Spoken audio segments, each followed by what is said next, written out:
I'm starting the live stream. Should just be a moment. It just wasn't doing it, so. I'm going off paper tonight, so. All right, we are live. Okay. Good evening, everybody, and welcome to the Middleton Finance and Personnel meeting. And we'll start off with some roll call, Bill. Alder Hernero, Here. Alder Lorman, Here. Alder Crow. Here. All are present.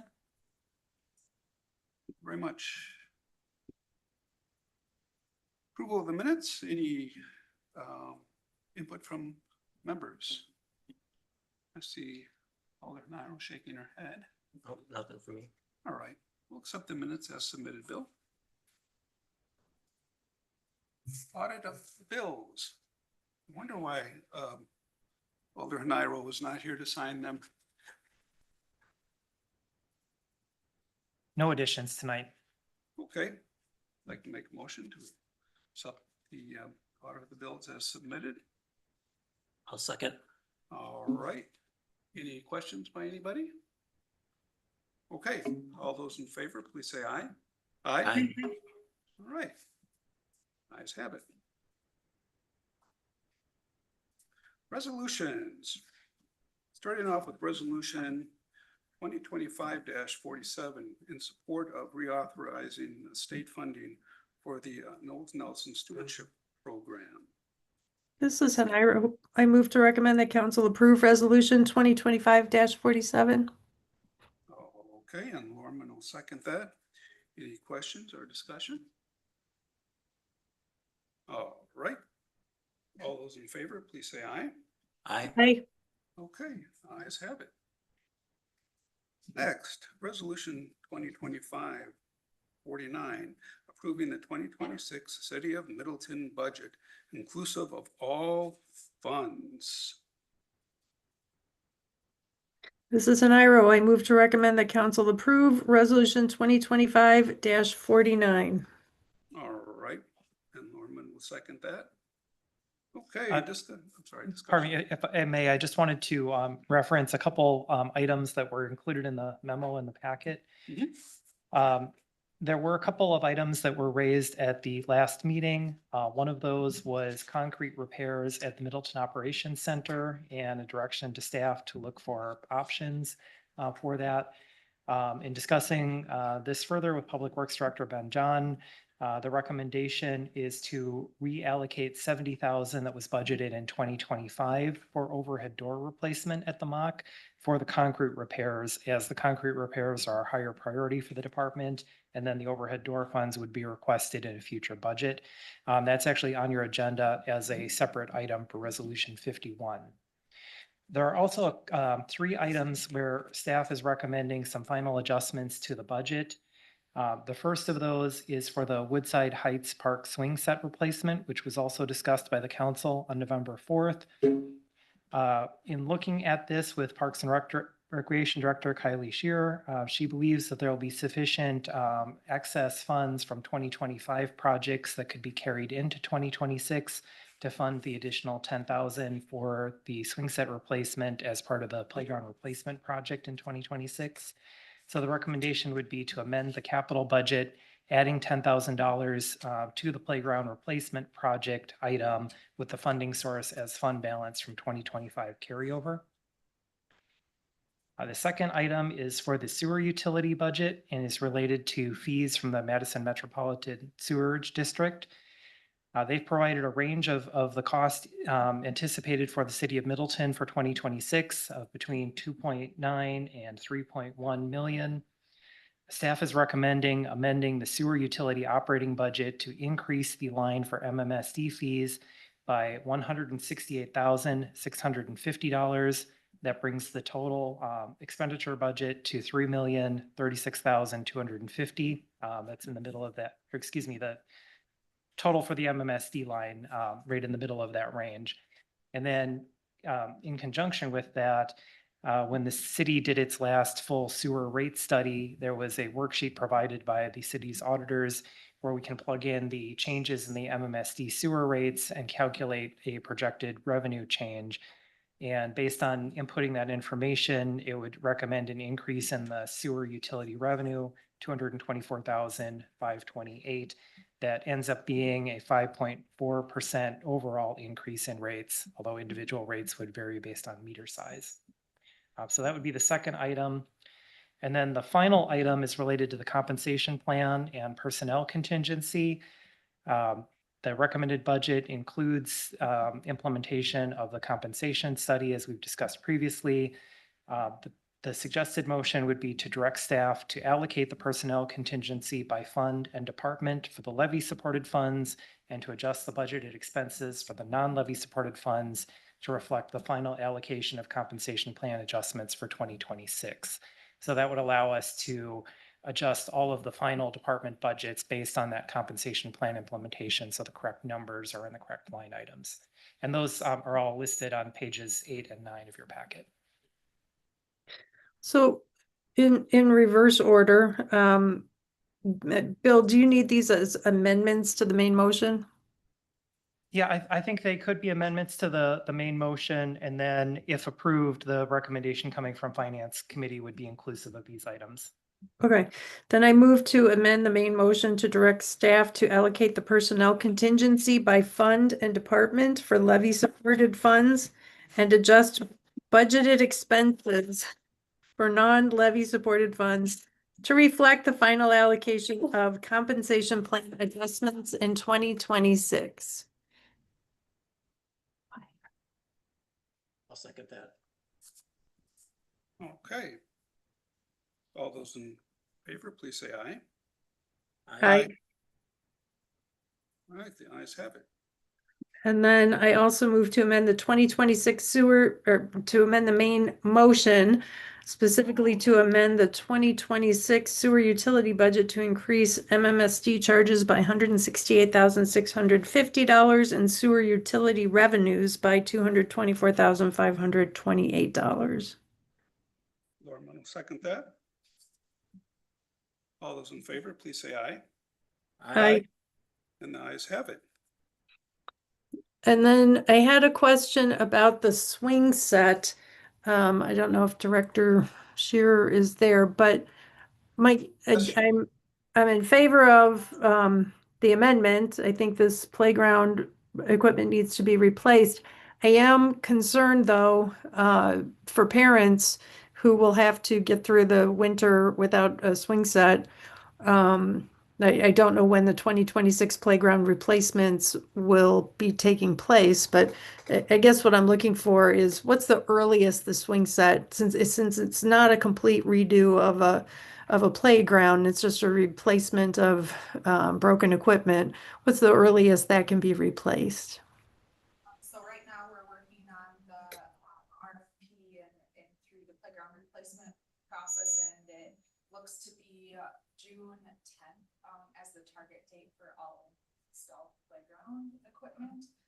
We can take a look, as this is a one-off, to see if this can be done in any quicker fashion, but as we're working through with the selected playground company, we'll have to determine at that time. There is, I don't know the exact distance, but Stricker Park does offer swings just down, that's the closest park to that neighborhood or that park location. So that is an alternative at this time. But we are looking early summer for that playground installation. Okay. Okay, thank you for that. Then I will move to amend the main motion to amend the 2026 capital budget to add $10,000 to the playground replacement project for the Woodside Heights Park swing set with a funding source of fund balance from 2025 carryover. And Lorman will second that. All those in favor, please say aye. Aye. Okay, the ayes have it. And then the final amendment would be the Middleton Operation Center concrete repair. Actually, if I Go ahead. may, that it is a separate agenda item related to Okay. that, but I think you do need a vote on the main motion as amended. Okay. So then, as the main motion, do we have a I'd like to make a motion to You- accept the, go ahead. Bill. You do have a motion I'm sorry, already. motion's So there was a there. motion by Yeah. Nairo, seconded by yourself. So Okay. that's ready for a vote. So then we're ready for vote. All right. So all those in favor of the main motion as amended, please say aye. Aye. Aye. And the ayes have it. Thank you very much.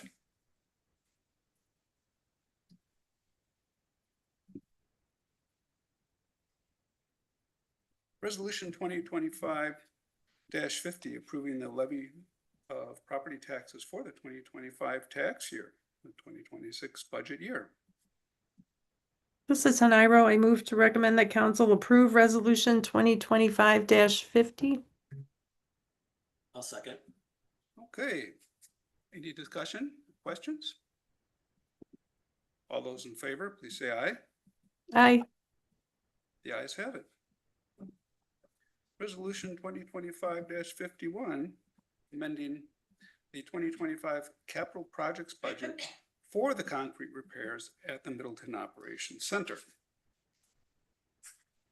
This is Haniro. I move to recommend that council approve resolution 2025-51. And Norman will second that. Any questions or discussion? I just had a question. Originally, the cost was $75,000. Now it's 70. Is that correct?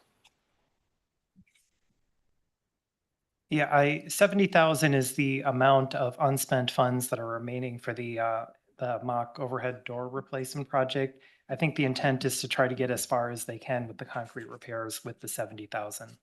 Okay. Thanks. Okay. All those in favor, please say aye. Aye. Ayes have it. Resolution 2025-52, authorizing the use of the general contingency fund for painting of the crosswalks at University Avenue, Cayuga Court intersection. Can I have a motion? This is Haniro. I move to recommend that council approve resolution 2025-52. Okay, I'll second. any questions or discussion for staff? I have a question, and that is do we know when this will be done, this work? And also in the fourth whereas clause, I think about should be able. The city is no longer able to initiate new expenditures. That is correct. We'll make that correction. Thanks. The painting will have, I am told by the contractor, Poblocki Paving, who did the Cayuga project, that they could get it done this year. They have it on a list. I know from talking with the Public Works Director that it usually has to be above 50 degrees to get it done. So just looking at the 10-day forecast, it looks like there might be 1 or 2 days that it's gonna get above 50. They have it on the list and they've told us that they can get it done this year. Okay. Thank you.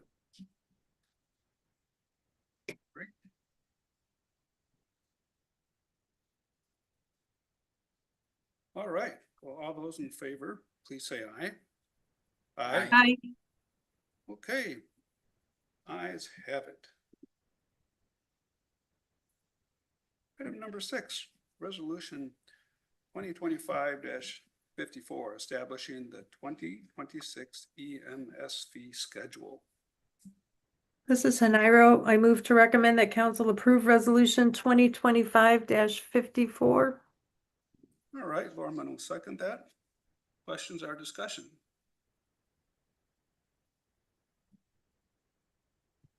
All right. All those in favor, please say aye. Aye. The ayes have it. Moving on to agreements and contracts. Agreement with Vanderwell and Associates for Tax Increment Financing District. Number 5, redevelopment services for the 2026 PC-221. This is Haniro. I move to recommend that council approve the agreement.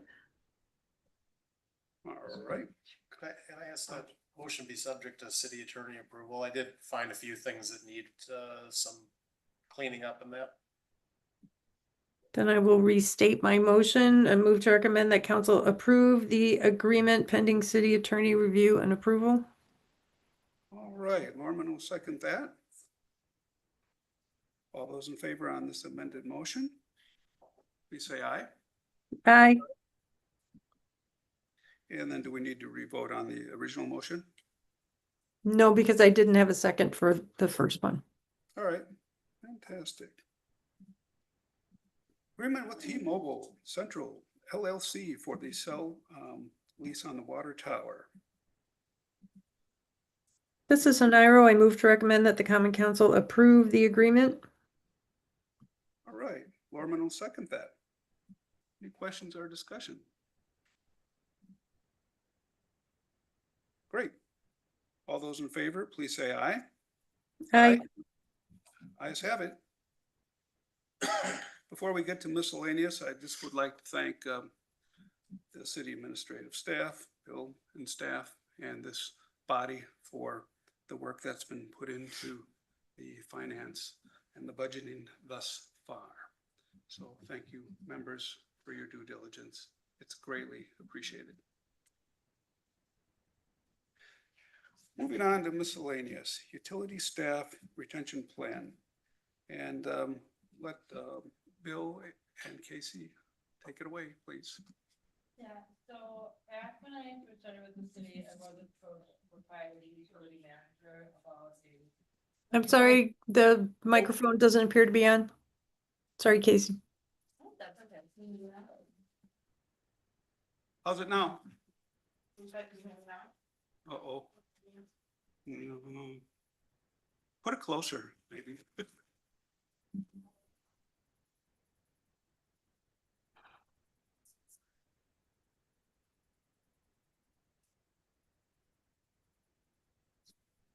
How about now? Oh, yes, much better. Thank you. Okay, so back in August, shortly after I started with the city of Middleton, I was approached by the utility manager with some retention concerns. And so they were looking to give some pay adjustments to the utility staff just to help with some of those retention. I did do some research with our peer cities and our neighboring cities to see where our pay grade would line up with the rest of them. And what I found was that we are pretty much within average of those cities. We're within 1%, basically. The only big difference was that our current average pay was about 10% lower compared to the average pay of all the other cities compared to, but our current average years of service is also 5 compared to the 10 of everybody else. I did also look into the staff turnover summary or staff turnover since 2022. 10 that has left, I will say that, but 5 of those were prior to the new utility manager that started in June of 2022, and the other 5 have been since then. So of those 5, 1 has retired, 1 has resigned, 1 has transferred to the streets department, and then 1 did go to the village of Wanakee at about 75% of the comparable pay grade that we have. So it was like a $5 raise for him. And then the most recent one to take a position with Mazomanie, my understanding is that is a career advancement opportunity as a public works director. So I did look at the fiscal impact of what they are proposing, and between the certification pay and the 8% increase that they would like, and then the retention bonus, it does have almost about a $179,194 fiscal impact. And so our biggest concerns are, it does create some issues with the compensation plan that we are looking to implement.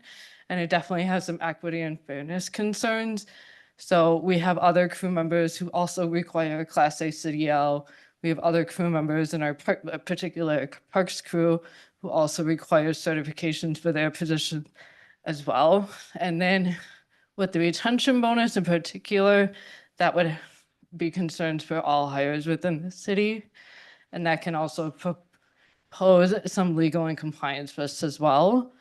So what we would like as an alternative solution, the city administration is looking to move that utility crew member to a pay grade 7 with the minimum requirements changed to an associate or technical degree or equivalent experience.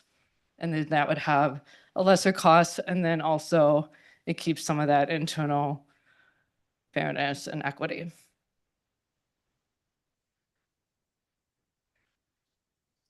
Okay, thank you for that explanation. This is an IRO. I will make two motions. First, I move to, as recommended by the administration staff, reject the proposed utility employee retention plan.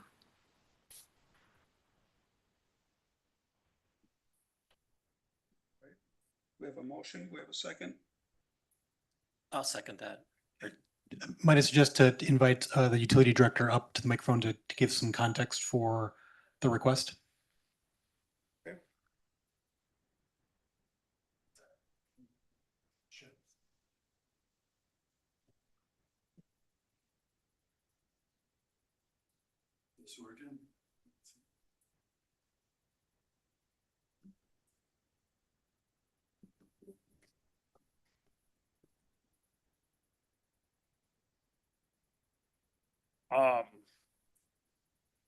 I didn't want to have to come up with this retention plan.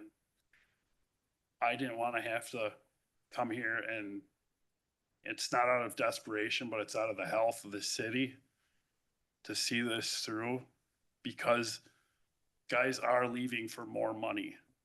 And although we just did our study of other municipalities and their rates, and we come across as somewhat average, there are other municipalities that are able to offer more money for these positions. In the case of Mr. Hahn, who left us to go to Wanakee, at the rate that Casey spoke of, the $5 per hour, we had roughly $200,000 in training. When we combine the time to get Sam to where he needed to be, that's getting his CDL, getting his knowledge of lift stations, wells, his operator certification. There are things in the water utility and sewer utility that we have to do that have life-altering consequences. I know this causes issues with the steps as far as other departments. But when you look at the responsibility that the utility carries, we have more responsibility. And that's what this comes down to. Other separate utilities from other street department, parks departments, and other municipalities are generally separated as well through monetary because of the responsibility differences. It's a little different here because we are in the same building, but if you compare fire, EMS, and police, this is kind of the way that I look at this as well. All having similar responsibilities, but different. So we need to keep the people we have in place. Our tenured people, we are down to our last couple. We have roughly 4 employees now that are 3 years or less. We have lost decades of experience in the last 5 years of the utility. It takes, and I have utility staff here. This is that important that I have multiple members. I have my foreman Mark is here, my locator Mike is here, and one of our newer employees, Todd, is here. They know, these are, not to pick on them, they're older guys, they're tenured guys. They know what's going on, and they know how important this is and what this means to the utility to keep a staff that is knowledgeable in what it's doing. It takes years to become a good utility department crewman, and you have to have that knowledge, and we need to retain our members. Thanks.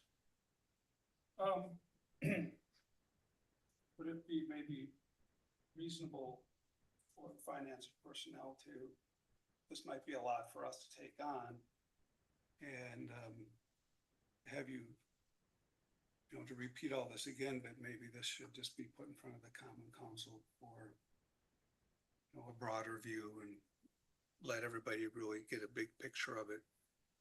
I mean, we can,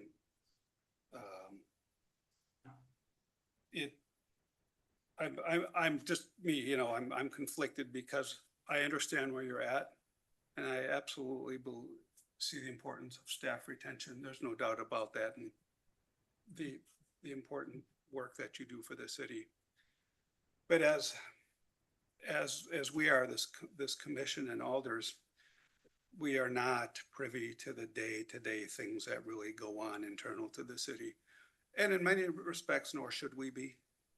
You know, it's kind of our job to look at things at a real high level and come to us and say, well, we want to spend some more money. Do we have the money? Don't we have the money? But we really have to look to staff and trust your expertise that you articulating the problems that we face, that, you know, the city faces, and retention, and the importance of the work that's done, and all the training and skill and tenure that goes with it. I get it. And then listening to what Casey's talking about in terms of really the details of HR. And, you know, we did our compensation study and understanding what's going on internally and surrounding communities, and where, you know, fair pay goes in. I am personally uncomfortable just sitting here and going, yay, nay, do this, don't do that, because I'd like to see an outcome that is supportive of the long-term goals of staff retention and, you know, and everything in one big picture. So that's where my head's at, and I really appreciate it, and I get it. I truly believe in our, you know, our duty is to our city infrastructure, and that is the service you provide. I mean, the city provides a lot of things, but if our infrastructure is the most critical, and I get it. So I'm very hesitant to take that decision on in such a small group of us here. I understand, and if I could have wrote a 12-page memo that would give you all the details and the training numbers we put together, and the staffing numbers that we put together, and it's come down to a time crunch because of the budget season. Mm-hmm. But I literally have pages and pages of information on how we got here. And then I wish I could relay all of that to you. Yeah, and that's why I'm saying I am not challenging any of that in any way whatsoever. It's really not about that. I feel unqualified in many respects. You know, that's kind of where I feel that you know, just that being in that spot. And so that's the ugliness of having sometimes politicians run the internal side of what needs to be done inside of any organization.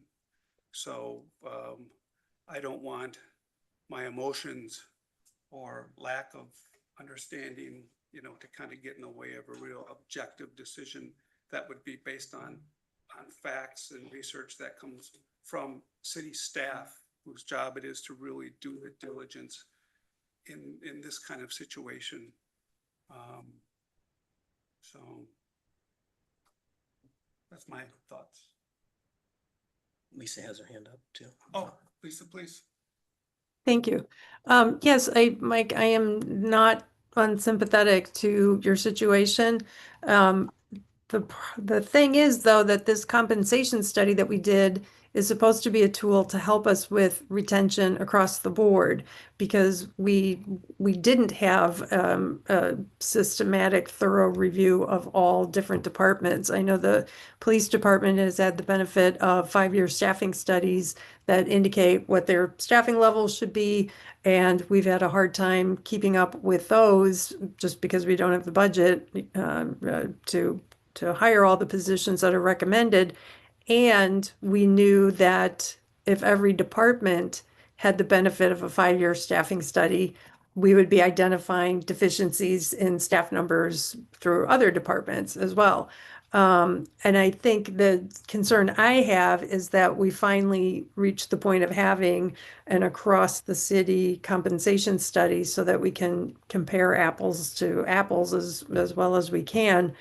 And before we can even implement that, we get a specific request for a specific department. And again, I get that, you know, our drinking water is of primary importance. But it's just difficult to ignore or leapfrog over our new study without trying to give it a chance. And I also I'm sympathetic to the problem of poaching. I mean, that's happened with our police department and other departments as well, where there's a limited pool of people. And my concern is if we go ahead and increase or accept this retention plan, what will that do for other departments that are not going to see the benefit of a larger increase? Will those folks be looking elsewhere? So I'd like to, and to Alder Lorman's point, we aren't the experts on this, and that's why we look to our HR director and our city administrator to help guide us. And I'm willing to accept their recommendation and to go forward with a second motion once this one is dispensed with, a second motion to direct the changes that are recommended. And I hope those will be sufficient for some of the folks. And it may be that, in the next budget year, this might be something that we can address more to your satisfaction. Understandable.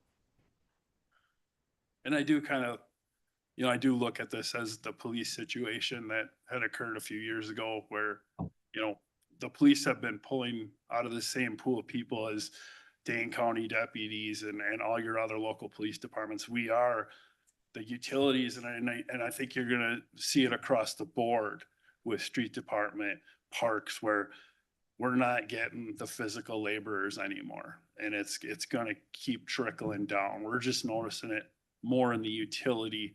And when the police were faced with this, they came basically asking for extras to retain what they had. Right now, Foreman Mark Cobbs is down to 2 years, and our assistant foreman, new appointed Brad Breinig.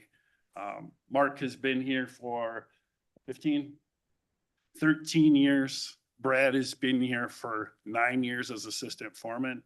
I have been here 20 years, 12 years total in the utility. When Mark retires, the utility itself, if we keep what we have right now, we are down to combined roughly like 30 years of experience, which is not much to run a utility of 2,000 valves, 1,000 hydrants, 6 well houses, 8 lift stations, pumps galore and whatnot. So that's why this has come about, because this is so important to keep what we have, to keep the knowledge moving forward, because you cannot learn a utility overnight. We can't send somebody to go plow snow and tell them where to go. They have to learn how to do chemicals, learn how to take apart pumps. Public service, I'm not taking away from anybody else. I just look at it from a responsibility point of view. So that's what a lot of this is based on too. So, thank you. Thanks, Mike. And I guess I have a question too, and maybe more for Casey. And I'll say this too. I agree with Alder Hanairo and Alder Lorman that, what you do is important, and I see that. And I think a lot of times residents of Middleton maybe take it for oh, that's just the way it is, but it is very good in Middleton. I mean, with the work that you've done, maintaining everything and keeping everything up to date. So I appreciate that, you and your crew. And I guess I do see kind of the compromise with the compensation plan. Casey, do you have an idea of how many employees it would affect? I mean, if we. Yeah, so moving the crew members to pay grade 7. I'm sorry, Casey, I can't hear you. Oh, here you go. Or yeah, come on. It's on our way. So, it would move the utility crew members to the pay grade 7, so they all would receive increases on both 1-1 and 7-1. And it averages to 7%. Some are a little under 7% for the total, some are above 7%, just based on where they're currently at right now. And then compared to the peer and neighboring city study that we did, it would put us in the 5 to 6 above average range versus being right within 1%. Right. Yeah. Okay. And I guess I tend to see that as, again, I understand the issues with being fair throughout the city. As Alder Lorman said, we kind of need to take a big picture view of, how we're treating all employees. So I guess, I live by the F word, and that's fairness. right. And I preach that to my staff all the time. What's fair? Not that word you maybe were thinking, but it's fairness. So, thank you.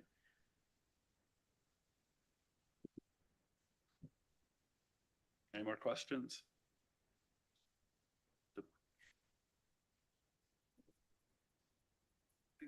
Thanks. Alder Naro, picking up where you left off. I think I had made a motion and Alder Crow had seconded it. Okay. So the first motion is to, To accept the administration staff recommendation to reject the proposed retention plan for the utility staff. yep, so that's the first motion. Okay.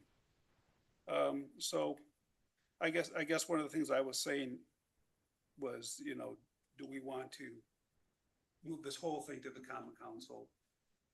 These motions, I mean, these are recommendations on our end. Do we want to make these recommendations, move it to the common council and let them hash it out, or do we not want to make any recommendations and move the whole thing to the common council?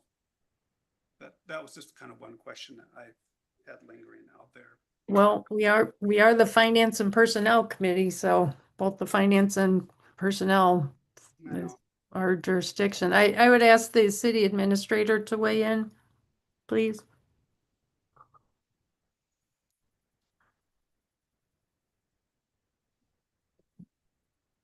Yes, Alder Henare is correct. As the body that has the purview of making recommendations on finance and personnel related items, it typically is your purview to make a recommendation that this common council can consider, accept, reject, modify, whatever the case may be.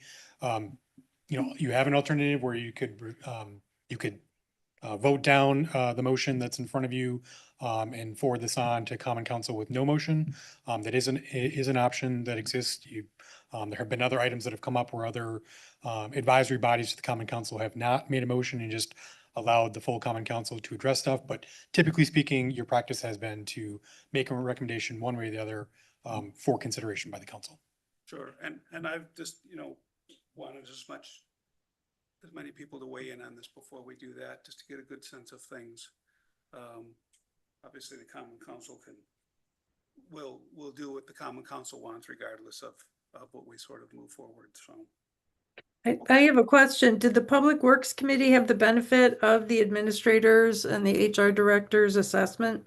And were they aware that we had a compensation study?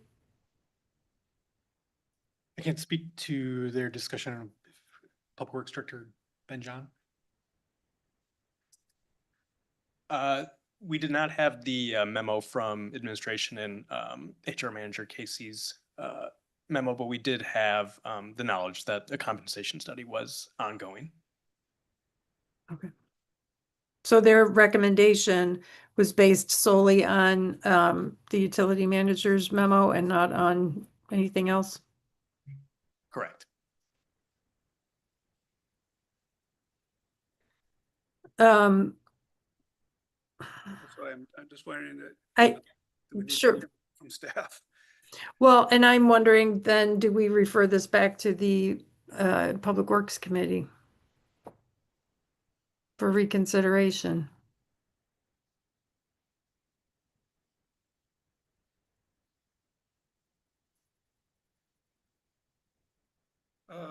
Charles is here.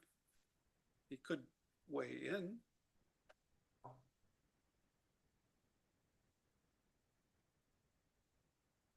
Hi, Lisa. In answer to your question, the Public Works Committee was aware of the information about the administration's alternative proposal, at least some of our members were, because it was shared with us ahead of the meeting. I had that information ahead of the meeting on salaries. Although the administration had not circulated a formal memo, it is my understanding that those conversations had occurred, at least with me. With Brian Gadow and Ben John specifically.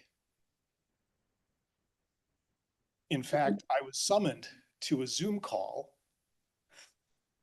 with Brian on about 15 minutes notice, the Friday before the meeting, so that he could make that argument to me for this. The Public Works Committee considered that information as the board of directors for the water utility. And frankly, we were concerned about staff retention. And that is why we forwarded this on. I would also like to point out that incentives for city administration do not necessarily align with incentives for the utility, because the city does financially benefit whenever an internal lateral transfer takes place, because the utility trains that person. So I just want to point that out. But ultimately, I would like council to have this discussion, if at all possible. And the rest of the Public Works Committee wanted finance and personnel and council to have this discussion. That's why we recommended it to both in our meeting.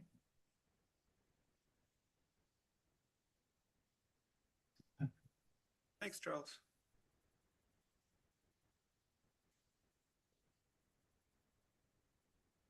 That's why I asked the question I did, and appreciate Brian's response, or guidance in this process. Are we under any kind of time constraint to do something right now as a result of this budget? How does this affect our budget at this point, Bill? I mean, or Brian? Or Bill? Yeah, so as budget currently sits, that does not. Bill. Oh. Sorry. Yes, as the budget sits as just recommended by the Finance and Personnel Committee, that does not include the requested retention plan as identified by the utility director and discussed by the Public Works Committee. If that is something that ultimately the council chooses to adopt even after the budget is approved, I think the action that was taken earlier this evening related to implementation. Bill, there's something going, yeah, you gotta be right on the microphone. Sorry. Sorry, can you hear me now? Yes. Okay. Yeah, so apologies. The budget as currently sitting recommended earlier this evening does not include the requested utility retention plan as outlined by the utility manager. If that is something that ultimately the council chooses to adopt at a future date, that could be done through an amendment to the budget process. Amending the approved 2026 budget, assuming the budget is approved this evening. The alternative, if that ultimately is endorsed by this committee and the council, adjusting the compensation plan, if the direction is provided by the council for staff to implement the compensation plan adjustments, I think that could be rolled into that process. And I guess I would just want to reiterate that, you know, at this point, we have just conducted a compensation plan looking at job factor analysis, demands, requirements of positions, internal equity, external equity, and market conditions citywide. And it is a significant concern to be contemplating deviating from that plan.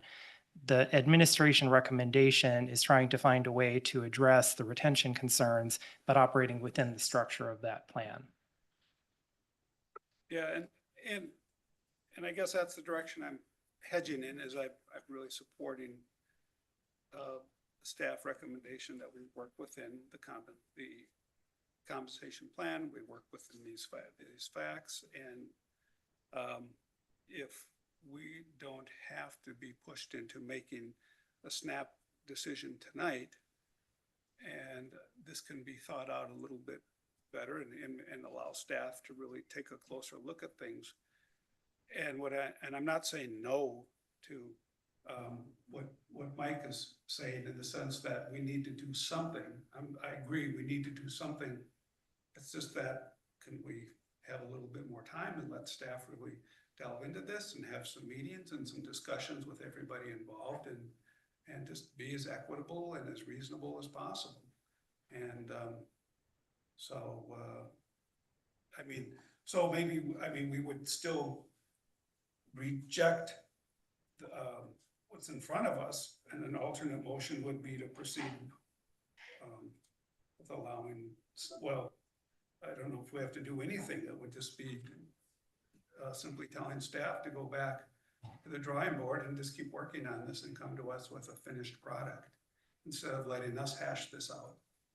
Well, I would point out that the memo from our HR director does have an alternative. And so if we can move forward with the motion that's on the table to reject the proposed retention plan, and instead move to direct the HR director to update the minimum qualifications as indicated on page 60 of the packet, that would do, I think, what you're suggesting, which is to give the staff an opportunity to address the problem within the framework of our new compensation study without deviating from it right out of the gate. I mean, yes, And I would like. so I guess I would move to call the question. Okay.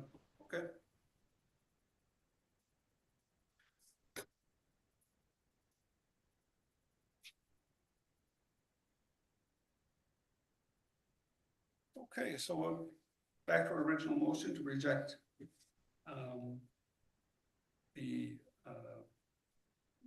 I guess the first plan that's in front of us. We have a second. We've had our discussion. So I'm sorry, Lisa, just keep staying on track again. This, and then the second part of this will be to proceed with staff recommendation. Right, so the motion we're considering now is my motion to move to accept the administration staff recommendation to reject the proposed utility employee retention plan. Yep. Okay, all those in favor, please say aye. Aye. Okay, And now I move to direct the HR director to update the minimum qualifications for the utility crew member position to require an associate or technical degree or equivalent related experience. do I have a second? A second. Okay, all those in favor, please say aye. Aye.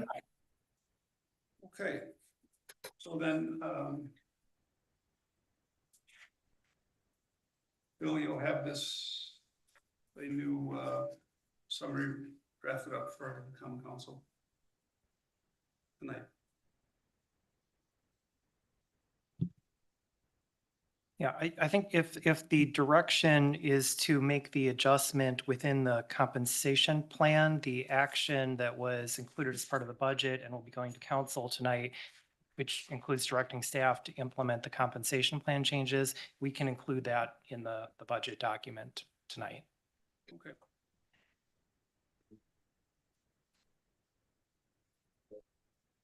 How are we doing on time, Bill?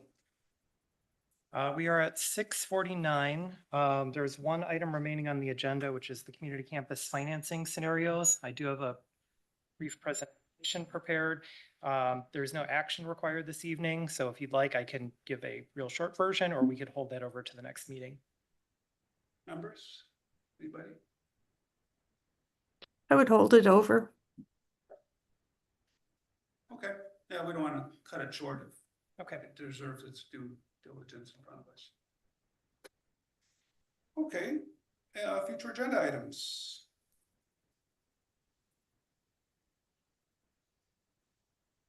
Nothing? All right. With that, we stand adjourned. Thank you, everybody. Thank you.